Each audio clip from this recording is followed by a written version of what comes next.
بسم اللہ الرحمن الرحیم قال اللہ تبارک و تعالی فی القرآن المجید کما ارسلنا فیکم رسولا منکم یتلو علیکم آیاتنا ویزکیکم ویعلمکم الکتاب والحکمت ویعلمکم ما لم تکونوا تعلمون صدق اللہ العظیم۔ قابل احترام مولوی محمد فہیم الدین صاحب، قابل احترام مولانا حافظ زبیر صاحب، قابل احترام برادرم جناب الطاف امجد صاحب، جناب محمد محسن صاحب، جناب ریاض احمد رون صاحب، secretary board of Islamic education, دوستوں اور ساتھیوں، پیارے بچوں، بیٹیوں، ابھی ہمارے درمیان میں تذکیر بالقرآن اور اس کے بعد افتتاحی کلمات میں بورڈ کی جو خدمات جاری ہے، اس کے اثرات جو اس وقت ہماری ریاست بھر میں پڑ رہے ہیں، اسی کے ساتھ ساتھ بورڈ کے مقاصد اور جو کچھ بھی طلبہ اس سے فیضیاب ہو رہے ہیں، اس کے متعلق ہمارے بزرگوں نے اور ہمارے ساتھیوں نے بڑی تفصیل سے آپ کے سامنے باتیں رکھی ہیں۔ اس موقع پر جبکہ بہت اہم نکات ہمارے دوست جناب محمد محسن احمد صاحب تحصیلدار کیس اور پھر آخر میں انشاءاللہ تعالی مولوی محمد فہیم الدین صاحب ہمارے بزرگ، ہمارے مربی، ہماری رہنمائی فرمائیں گے، چند باتیں اس وقت میں بعنوان فارغین بورڈ اور مستقبل اس کے تحت آپ کے درمیان رکھتا ہوں۔ چونکہ تعلیم کا جو پیشہ ہے اس سے کچھ سالوں سے میں وابستہ ہوں، اور جس انداز سے اس وقت کے تعلیمی نظام میں پرائیویٹ انسٹیٹیوٹ کو جو مقام ملا ہے، اور وہ جو اس وقت پروفیٹیبلٹی کے ساتھ تعلیمی میدان کو انہوں نے ایجوکیشن سیکٹر کا نام دیا ہے۔ انڈسٹری میں یا بزنس میں مختلف سیکٹر ہوتے ہیں، تو اسی طرح سے اب تعلیم کے میدان کو بھی تعلیم کا میدان نہیں کہا جاتا ہے، بلکہ اس کو کہا جاتا ہے ایجوکیشنل سیکٹر، یعنی اب آپ اس میں انویسٹ کریں گے اور اس سے ریٹرن لیں گے، یہ اس کا مقصد ہے۔ اس وقت ہمارے تعلیمی نظام کا حکومت کے جانب سے جو سلیبس بنایا جاتا ہے، جس انداز سے طلبہ کی تعلیم دینے کے لیے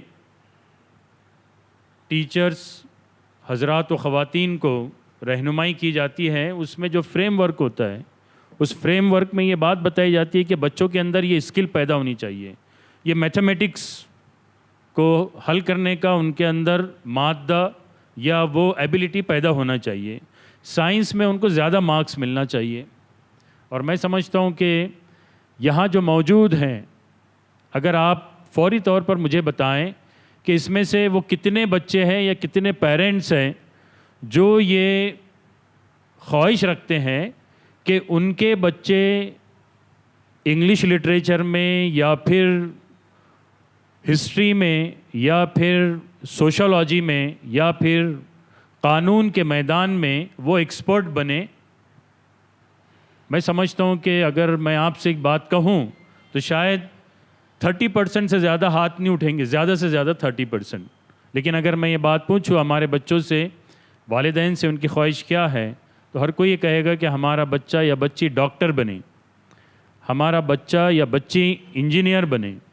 سافٹ ویئر کمپنی میں جائے، بنگلور میں جائے، بنگلور میں اس کو اچھی جاب ملے۔ اور اگر ہمارے بچوں کے درمیان میں اگر آپ جائیں گے اسکول میں، کالج میں، تو ان کے درمیان میں جو گفتگو ہوتی ہے وہ یہی کہ میں 10th کے بعد فلاں کوچنگ سینٹر جوائن کروں گا، یہ ایگزام دوں گا، یہ رینک آنی ہے، وہ رینک آنی ہے، اور سافٹ ویئر میں گئے تو بڑا اچھا وہاں پر پیسہ ملتا ہے۔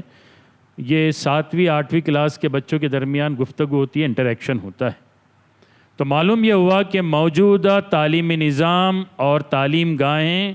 انسان نہیں بنا رہی ہیں، بلکہ یہ آج کے جدید انڈسٹریل ریکوائرمنٹ کے لیے مشینیں تیار کر رہی ہیں۔ اور میری اس بات کو جو میں ہمیشہ سوچتا ہوں، اس کا اظہار کرتا ہوں، پچھلے دنوں ہمارے ملک کی عدالت عظمیٰ سپریم کورٹ کے جو پچھلے chief justice of India retired ہوئے ہیں ابھی انہوں نے اپنے آخری ایک پروگرام میں اس بات کا ذکر کیا، جبکہ وہ سری وینکٹیشورا یونیورسٹی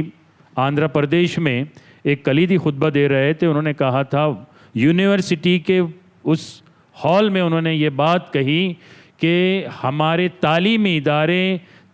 ادارے نہیں ہیں بلکہ یہ ایجوکیشن فیکٹریز بن گئے ہیں. یہ کچھ پروگرام لوگوں کو ایک کورس سے گزار کر ان کو نکالتے ہیں. جس انسانی سماج میں انسانی اقدار کو معلوم کیے بغیر انسانی سماج کے تئیں میری کیا ذمہ داری ہوتی ہے، میرا کیا مقام ہے، اس کو سمجھے بغیر اگر وہ اعلیٰ سے اعلیٰ ڈگری سند حاصل کر کے بہت بڑی جاب وہ حاصل کر لیں، بہت بڑا وہ پروفیشنل بن جائیں، تو یقین مانیے کہ وہ انسان نہیں بنے گا،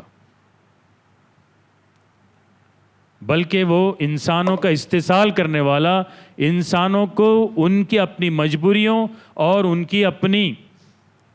جو ضروریات ہے اس کو ایکسپلائٹ کرنے والا بنے گا. ان سے اپنی اس خدمت کے تئیں خدمت دے کر زیادہ سے زیادہ پیسہ حاصل کرنے کی کوشش کرے گا. اس کا تجربہ آپ کو کئی مواقع پر ہو چکا ہوگا یا آپ کو کئی لوگوں نے اپنا عملی تجربہ بھی بتایا ہوگا. اس کے مقابلے میں آپ کو ایک تاریخ ساز شخصیت کا ایک واقعہ بتاتا ہوں جس کو آپ جانتے ہیں، ہمارے بزرگ بھی جانتے ہیں. امام غزالی علیہ الرحمہ، میں سمجھتا ہوں کہ سب اس نام سے واقف ہیں. امام غزالی علیہ الرحمہ بغداد یونیورسٹی جو اس دور کی دنیا کی ٹاپ موسٹ یونیورسٹی تھی، وہاں پر سینئر پروفیسر تھے اور ان کا مقام اور مرتبہ یہ تھا کہ ایکیڈمک ڈیولپمنٹ کے سلسلے میں اس وقت کا بادشاہ وقت آپ سے خاص مشورہ لیتا اور آپ سے خاص طور پر ایڈوائزری کے طور پر ان کو بلاتا. امام غزالی علیہ الرحمہ اس بغداد یونیورسٹی میں رہے، لیکن انہیں جب غور و خوض کیا تو معلوم ہوا کہ ان کو اس چیز کا احساس ہوا کہ اب یہاں کا تعلیمی نظام یہ اس معرفت الہی کی طرف لوگوں کو نہیں لے کر جا رہا ہے جس کے لیے انسانوں کو پیدا کیا گیا ہے، بلکہ انسانوں کو کچھ. اور اس وقت ہم دیکھتے ہیں کہ امام غزالی علیہ الرحمہ کے دور میں بغداد یونیورسٹی میں ہندوستان سے کئی سارے میتھمیٹیشینز وہاں پر گئے اور انہیں اپنی خدمات انجام دی. کئی سارے فلاسفر مشرقی یورپ سے وہاں پر آئے، جس میں یہودی بھی تھے بڑی تعداد میں اور عیسائی بھی تھے. انہوں نے اس یونیورسٹی میں بڑی خدمات انجام دی، لیکن وہاں پر جس بات کی طرف لوگ اپنے ذہنوں کو لگا رہے تھے وہ انسان سازی کا کام نہیں تھا، بلکہ ایک بہت ہی جس کو ہم کہیں گے سوکی سائنس یا ایسے فلسفے جو انسانوں کے مسائل اور انسان کو انسان بنانے سے قاصر تھے، اس کے جانب بڑی علمی وہاں پر تحقیق ہو رہی تھی. اسی دوران میں امام غزالی علیہ الرحمہ انہوں نے اپنی اس ٹاپ پوسٹ کو انہوں نے خیرباد کہا اور دمشق چلے گئے. وہاں پر 10 سال بیٹھ کر انہوں نے جب غور و خوض کیا حقیقی علم پر، قرآن اور پیارے رسول صلی اللہ علیہ وسلم کی تعلیمات کی روشنی میں، تو وہ کارنامہ انجام دیا جو کہ آج تک دنیا کے لیے فائدے کا سبب بنا ہوا ہے. اور انہوں نے الاحیاء العلوم، وہ ذخیرہ، علم کا ذخیرہ، بامقصد علم کا ذخیرہ دنیا کے سامنے لایا، جس کو آج بھی ہارورڈ، کیمبرج، دنیا کی جو ٹاپ موسٹ یونیورسٹی ہے، ان کے department of philosophy and theology میں اس کو ریفر کیا جاتا ہے. اور لوگ جانتے ہیں جنہوں نے اگر اس کا تھوڑا سا بھی اگر کچھ سرسری طور پر ان کے نقاط پڑھے ہوگے تو اس میں امام غزالی علیہ الرحمہ نے لوگوں کو وہ نقطہ نظر دیا جس سے کہ انسان بنتا ہے. آخر میں ایک بات آپ کے درمیان میں رکھتا ہوا اپنی گفتگو کو ختم کروں کہ فارغین بورڈ کا مستقبل بہت روشن ہے. میں آپ کو ایک مثال دیتا ہوں. جب میں انجینئرنگ کرتے ہوئے ہاسٹل میں تھا تو میرے ساتھی، میں 89 سے 93 کے درمیان کا جو دور ہے اس کا بتا رہا ہوں میں. 90% بچے میرے ساتھی اس وقت کے انجینئرنگ کے طلبہ، ان کو کسی نہ کسی موقع سے یہ بہانہ چاہیے تھا کہ وہ شراب نوشی کریں. اور اس ہاسٹل میں چونکہ وہ ریجنل انجینئرنگ کالج تھی ناگپور کی، گورنمنٹ کی کالج ہے، اور وہاں پر بچے بہت زیادہ مالدار گھرانوں سے نہیں آتے ہیں، مڈل یا بلو مڈل سے آتے ہیں، لیکن ان کے اندر یہ کیفیت. دوسری بات یہ کہ میس کا نظام یعنی جو ہوتا ہے اس کو طلبہ ہی اپنی ایسوسیشن بنا کر چلاتے تھے. تو ہمارے ساتھی جو اس کے انچارج ہوتے تھے وہ اس بات کی کوشش کرتے تھے کہ کس طرح سے کم خرچ کر کے زیادہ خرچ بتا کر پیسہ اپنے جیب میں ڈالیں. یہ اس وقت کی بات تھی. آج اس سے آگے ہمارے طلبہ جا چکے ہیں، جس کی وجہ سے ہم یہ سمجھتے ہیں اور ہم یہ دیکھتے ہیں، اس کا مشاہدہ بھی کرتے ہیں، تجربہ بھی کرتے ہیں کہ انسانی سماج کے مسائل حل نہیں ہو رہے ہیں، آئے دن انسانی سماج کے مسائل بڑھ رہے ہیں. لیکن جو لوگ اسلامی تعلیمات اور اس میں جو پیغام ہیں وہ اپنے ذہن میں بٹھاتے ہیں تو ان کو اللہ تعالیٰ سے قربت حاصل ہوتی ہے، ان کے دل میں اللہ کا خوف پیدا ہوتا ہے، ان کے دل میں اللہ اور اس کے رسول صلی اللہ علیہ وسلم سے دلچسپی اور محبت پیدا ہوتی ہے، جس کے نتیجے میں ان کو اپنی زندگی میں آنے والے مسائل اور جن میدانوں میں وہ جاتے ہیں ان میدانوں میں ان کے لیے ترقی کرنے کے لیے اللہ تعالیٰ ان کے ذہنوں کو کھول دیتا ہے. 1996 میں مالیگاؤں شہر جہاں پر کہ اس وقت ہینڈلوم بہت چلتے تھے، اور ہینڈلوم کا معاملہ یہ ہوتا ہے کہ اس کی آواز میں کوئی پڑھنا بہت مشکل ہے، لیکن وہاں پر ایک بچہ، اس کا یہ معمول تھا جب SLC کا ایگزام ہوا تو پورے ریاست مہاراشٹر میں وہ فرسٹ آیا، فرسٹ میرٹ رینک آیا اس کا. اردو میڈیم سے بچہ پڑھتا تھا. اس سے پوچھا گیا کہ بھائی آپ کیا کرتے ہیں؟ آج کل پوچھتے ہیں نا آکاش والے اور فلاں فلاں کوچنگ سینٹر والے، تاکہ ان کی مارکیٹنگ ہو کہ بھائی یہ بچہ نہیں بھی پڑھا ہے تو ہمارے یہاں پڑھا ہے کر کے بات کہتے ہیں. اس بچے سے پوچھا گیا کہ بھائی آپ کو کیسے یہ کامیابی ملی، آپ کیا کرتے تھے؟ اس بچے نے اپنا پورا صبح سے لے کر تو صبح جاگنے سے لے کر رات سونے تک اپنا شیڈیول بتایا کہ میں فجر سے پہلے جاگ جاتا، فجر کی نماز پڑھتا، اس کے بعد قرآن شریف کی تلاوت کرتا، تلاوت کرنے کے بعد پھر میں اپنا اسکول کا مطالعہ کرتا، اس کے بعد میرے والدہ میری ناشتے کی تیاری کرنے کے بعد اسکول کو جاتا، جو نمازیں ہوتی ان نمازوں کو میں پڑھتا. پھر مغرب کے بعد آنے کے بعد ہمارے پاس اسلامی اسٹڈی کے سرکل ہوتے ہیں، اس اسٹڈی سرکل میں بیٹھ کر وہاں پر میں سیکھتا ہوں. پھر دوبارہ رات کے 10-11 بجے تک پھر میں اپنی اسٹڈی کرتا ہوں اس شور میں جہاں پر ایک دوسرے کو بات کرنا بھی مشکل ہے. تو اس بچے نے یہ نہیں بتایا کہ میں فلاں کوچنگ سینٹر میں گیا، فلاں میں جو ہے تو بکس کو میں نے ریفر کیا. اگر آپ اس کو دیکھیں تو اس کے شیڈیول میں جو نارمل سلیبس کی کتابیں ہوتی ہیں وہی، اسکول میں جو ٹیچر پڑھاتے ہیں وہی، لیکن جو اس کا ڈیفرنس ہے وہ ڈیفرنس ہے فجر کی نماز کو پڑھنا، قرآن شریف کو پڑھنا اور اسلامی تعلیمات کے حلقوں میں بیٹھنا. اب اسلامی تعلیمات کے حلقے میں ہمارے بچوں کو بیٹھنا، جبکہ وہ مختلف کانوینٹ اسکول یا انگلش میڈیم اسکول میں جاتے ہیں جہاں پر مخلوط تعلیم ہوتی ہے، یہ مواقع نہیں ہوتے ہیں. تو یہ بورڈ آف اسلامک ایجوکیشن کے جانب سے جو 5 سال کا کورس بنایا گیا ہے کہ آپ سرٹیفکیٹ کورس کا حصہ سال اول، سال دوم، پھر ڈپلومہ، سال اول، سال دوم، سال سوم پڑھیں. اس میں آپ کو اللہ جو ہمارا خالق و مالک ہے اس کے جانب سے انسانوں کے لیے جو پیغام ہے اس کا لب لباب آ جاتا ہے. اور یہ جو آیت میں نے سورہ بقرہ کی آپ کے سامنے پڑھی ہے یہ اس بات کے لیے گواہ ہے کہ جو لوگ اس کتاب کی طرف آتے ہیں، پیارے رسول صلی اللہ علیہ وسلم کی تعلیمات کی طرف آتے ہیں، ان کو وہ چیز ملتی ہے جو کسی یونیورسٹی سے نہیں ملتی. وہ کیا چیز ملتی ہے؟ جس طرح ہم نے تمہیں میں سے رسول بھیجا جو ہماری آیتیں تمہارے سامنے تلاوت کرتا ہے.